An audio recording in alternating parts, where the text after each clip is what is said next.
Hello, Assalamualaikum and salam sejahtera to Madam Hikmah and fellow friends. We are from class 4A, Bachelor of Building Surveying AP 229.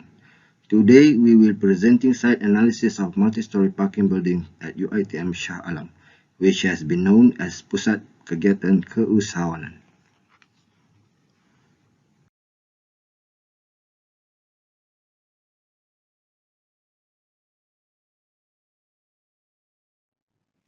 The multi-story parking building of UiTM Shah Alam is located at Section 7 Shah Alam.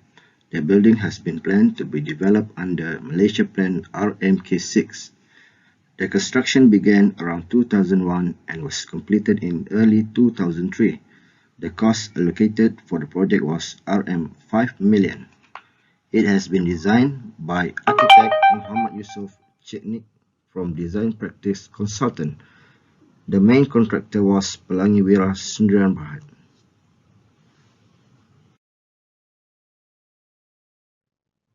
The building itself is one of the landmarks of UiTM.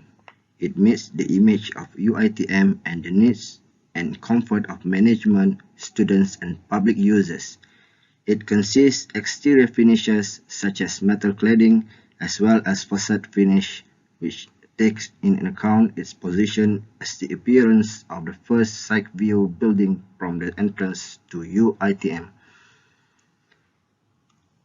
It generally has 5 floors, covers an area of approximately 2,975 square meters.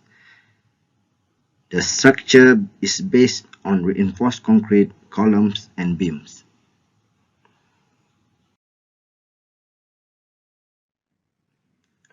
The elephant track routes connects the building with other surrounding blocks such as Office of Director or Rector, Dewan Sri Budiman, Registrar's Office, Pitar, and Menara SAS. For Level 1, it consists of 10 units of commercial shop houses, a male and female toilet, and a surau.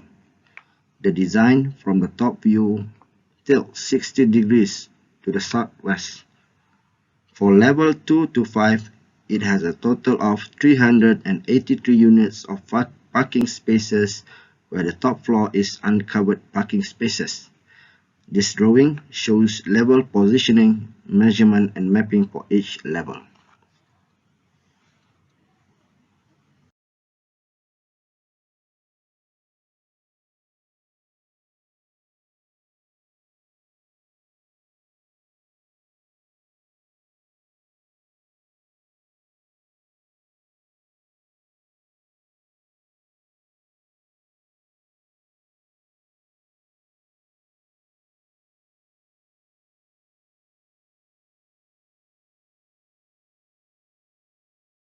Assalamualaikum and a very good afternoon. Today I'm going to share about the site analysis that we went last 2 weeks, which is Parking Bertingkat UiTM. It is located in Section 7 Selangor. The site itself has several facilities nearby such as swimming pool, football field, college seroja, menara, and many more. For the public transport that are available, there are buses, grab car, and also taxi. As for the pedestrian movement and cycling, there are several walkways and also route for cyclists. Next, for the vehicle movement, there are several different types of vehicle that are available such as car, motorcycle, van, bus, and lorry. And as you can see in the site analysis, the yellow highlighted in the map is the pathway for all the vehicle movement. As for the permeability, we have parking lot and spaces that are accessible by public, cafes, and koperasi. Lastly, for the infrastructure, we have parking space, transformer room and switch room, pedestrian walkway, street lamp, and staircase. Next, for the second topic is natural features. Here are some of the example of landscape around the site. Then, the contour line are seen in the site analysis. The position of the building is located in the yellow zone, while all the trees and grass in the green zone. As for the solar latitude, the buildings are facing to the north and the shadow will directly point to the west at the morning, while in the evening it will point to the east. As for microclimate, the temperature slightly increases as the sun rises up. Same goes to the wind speed, and the relative humidity decreases as time goes by. Next, there are four types of pollution, which is land pollution, air pollution, odor pollution, and noise pollution. There are around 10 types of flora and 4 types of fauna that can be found in the surrounding site radius. Now, let's move to physical land use pattern. The type of land in this site is hill terrain, land surfaces characterized by rudeness and strong. Move to demographic info, the percentage of students are higher than workers, which is 85% represent the students and 15% represent the workers. From the maps, we can see the zoning that has been divided by category such as institutional area, college area, residential area, commercial area, transportation, and others. For the institutional area, there are three nearby faculties which are Faculty of Law, Art and Design, and Applied Science. For the commercial area, it is located at ground floor that has fully facilities that provided, such as parking area, to the UiTM students and workers. For the green area, it is located all over the campus. This area seems to improve air quality and offer access to green space and parks. For the residential areas with two-story houses in the upper middle range income. Next, we move to the historical evolution part. We take bangunan Menara Ilmu as the landmark of historical evolution. In 1972, bangunan Menara Ilmu were built back in 1972 by the JKR and designed by local architect Datuk Zahani Tan Sri Ahmad, who was appointed as one of UiTM Lembaga Pengarah. Famous landmark of all time as it is located on a hilly terrain which also possibly could be seen by the whole Shah Alam. District at the development of the surrounding of bangunan Menara Ilmu have connected to such other few buildings such as the Rector Office, Dewan Sri Budiman, the library and lecture hall. By 2004, libraries started to grow from time to time as the library could not withstand the amount of books from each faculty. Those libraries are the Perpustakaan Tun Abdul Razak, Perpustakaan Undang-Undang Tun Abdul Razak by 1986, Perpustakaan Alam Bina Tun Abdul Razak by 1994, Perpustakaan Kejuruteraan Tun Abdul Razak by 2003, and Perpustakaan Sains and Technology by 2004. Between the date of 2004, which is 2002, the completion of bangunan Menara Ilmu is on the 13th of March 2002 with the 14th floor and had changed its name to Menara Sultan Abdul Aziz Shah, or known as Menara SAS. For morphology, we can see the different ways of the route. From the left side, there are only two-way routes that have been used, and from the right side, there is a one-way route and a two-way route.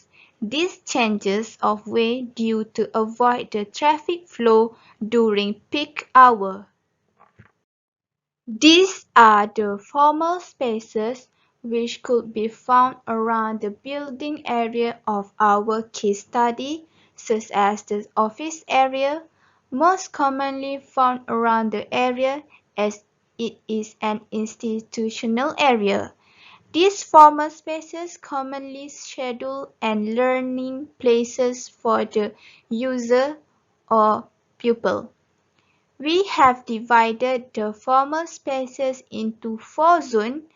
Zone A is Registration Office, Zone B is Wawasan Building, Zone C is Menara SAS, and Zone D is Dewan Sri Budiman Office.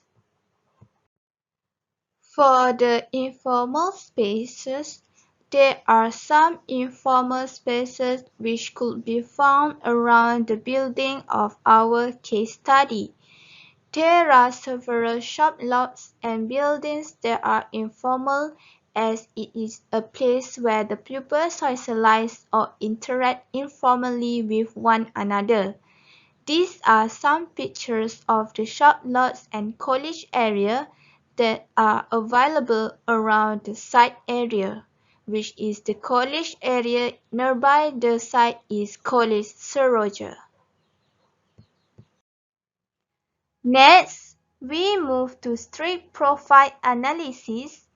There are 3 types of street profile, which are vehicle routes only, pedestrians and bicycle street, and vehicle-dominated road or street.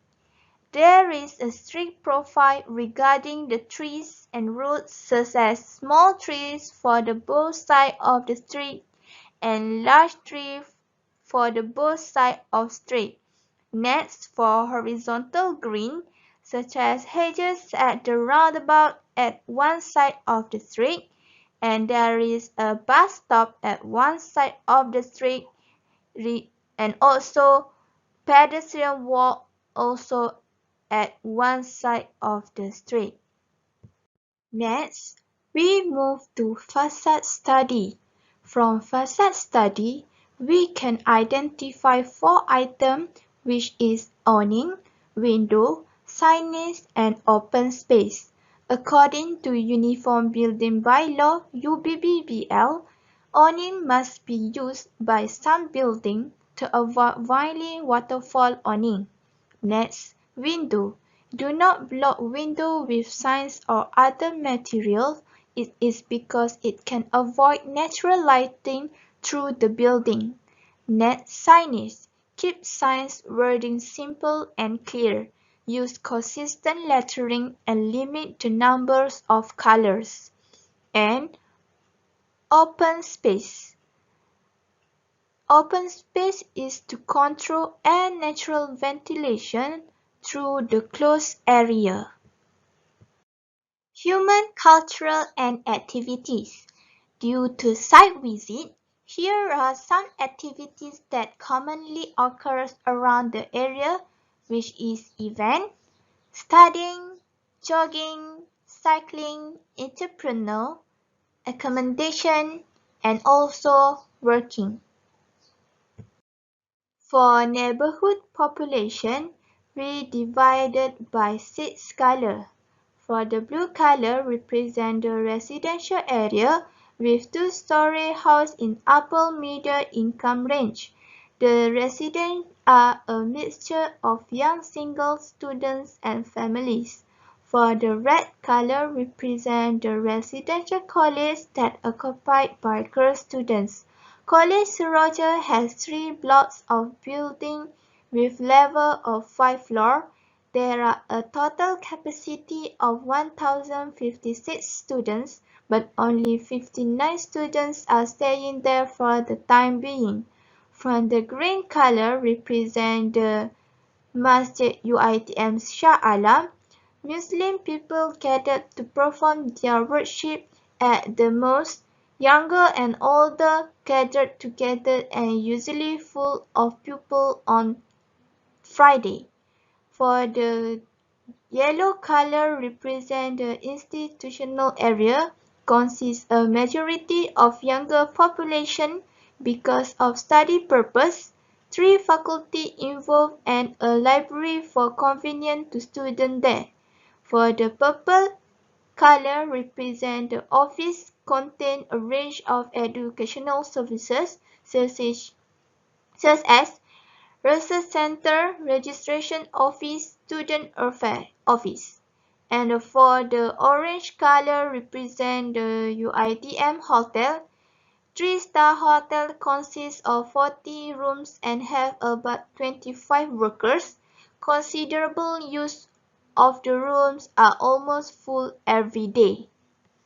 Next, we remove to age and condition existing building. For parking area site, the age is 18 years old and in a good condition. For Menara Sas, the age of the building is 19 years old with the fair condition. Seroja College in a fair condition. Dewan Sri Budiman still in a good condition. Perpustakaan Tun Abdul Razak still in good condition, and Dewan Enes also still in a good condition. Next, I will be presenting on the fifth topic, which is social process. The first subtopic for social process is nodes. Nodes is where an activity centers or a specific area where traffic, money, information or other flows comes together. Here we can see multiple stores that serves as nodes for this building, which is MKA Technologies, Downtown UiTM Shah, the Chess Cafe, and the all-one multi-trading building store. Next, we have the parking near Annex Hall, the parking nearby the shop lots, the Menara Sultan Abdul Aziz, and the Pejabat Pendaftar UiTM. Next, we have path. Path is channel in which people travel. There are multiple streets that surround the building. For example, Jalan Tegas, Jalan Sarjana, Jalan Cendekiawan, Jalan Bernas, and many more. Based on the map, the red dotted line is a connecting road that can be used by people to travel from one street to another. Other than the main road, the streets, sidewalk, trails, and other channels in which people travel can also be considered as path. There is the bus stop at the front of the building near College Seroja, where students can use as a means of transport to get to the building. There is also 2 stairways in the building, one located at the side of the building and the other one located in the middle of the building. These are the districts that can be found near the building, which is College Seroja, Hotel UiTM, Perpustakaan Tun Abdul Razak, Dewan Budi Siswa UiTM Shah Alam, Fakulti Undang-Undang Shah Alam, College Perindu, and many more, just to name a few. The landmarks near the building serve as a reference point is the famous Menara Sultan Abdul Aziz, College Seroja, Perpustakaan Tun Abdul Razak, and the Faculty of Accountancy, all of which can be considered near the building. These are the edges that can be found surrounding the building. The road Jalan Fikir 1/4 separates the 2 building functions, which separates parking and halls. It also separates the parking building from the institutional building. Next, we have the natural physical hill at the side of the building due east at Jalan Ilmu 1/1, which is what separates the building from the Hotel UiTM. And finally, we have the edge of the building, which is due northwest, which is a sloped terrain that has many outdoor parkings and multiple stairs. It separates the building from the institutional building. The last part of social process is cultural association. University Teknologi Mara is a public university based primarily in Shah Alam that accepts only Bumiputra. So the ethnicity are mainly Malays, Sarawakian, and Sabahan. There are approximately 370 parking spaces inside the building, and there is also an outdoor parking at the side of the building. There are 6 stores located at level 1, which is a restaurant, a post office, a laptop repair store, and also a chess cafe. The chess cafe is operated by the chess club, which is formed by the students. Other than that, there is also a bookstore located at the 2nd floor of the building. In this SWOT analysis section, we will talk about the strengths, weaknesses, opportunities, and threats related to the building. One of the strengths of the building is that it is near the main entrance, meaning that it has easy access to many facilities. It is also free, which means it is readily accessed to the public. Now, due to the building sitting on top of a sloped hill, it gives out a nice view. Next, safety is ensured because every floor has their own CCTV. However, the building does not have any facilities for disabled person. Next, the building does not have any easy means of transport or doesn't have any lift. So meaning that if you were to park at the first floor, you have to climb through 5 flights of stairs. Next, the surrounding area has been reported to have no lights during the night. This can be very hazardous to anyone near the building during nighttime. Inspections also shows that there are a lot of water ponding inside and outside the building. The opportunity for this building is that since there are a lot of trees, it can hold the ground better and has less chance for landslide. Other than that, since it has a nice view, it can attract a lot of people if a restaurant were to open there. One of the threats of the building is that since it has a lot of water ponding, chances of Aedes breeding can be quite high. Next, there is a possibility for the trees to fall during the windy and rainy days. Another threat that was found is that since the entrance is free and anyone can enter, there's a chance for a vehicle or parts of vehicle to get stolen and easily be transported out of the building. Greetings for Madam and all fellow friends. Hope you guys have a great day today. On building condition assessment, our team has done the research on the defect of the building based on the given information. Thanks to our frontliner. With that, we present to you our final result of BCA on Pusat Kegiatan Keusahawanan Siswaza parking space. As you can see the schedule here, we are using the baris assessment for indicate the building condition assessment BCA. Each of the number will indicate the final condition of the defect that we have found around the building. This is the final result of BCA that we found.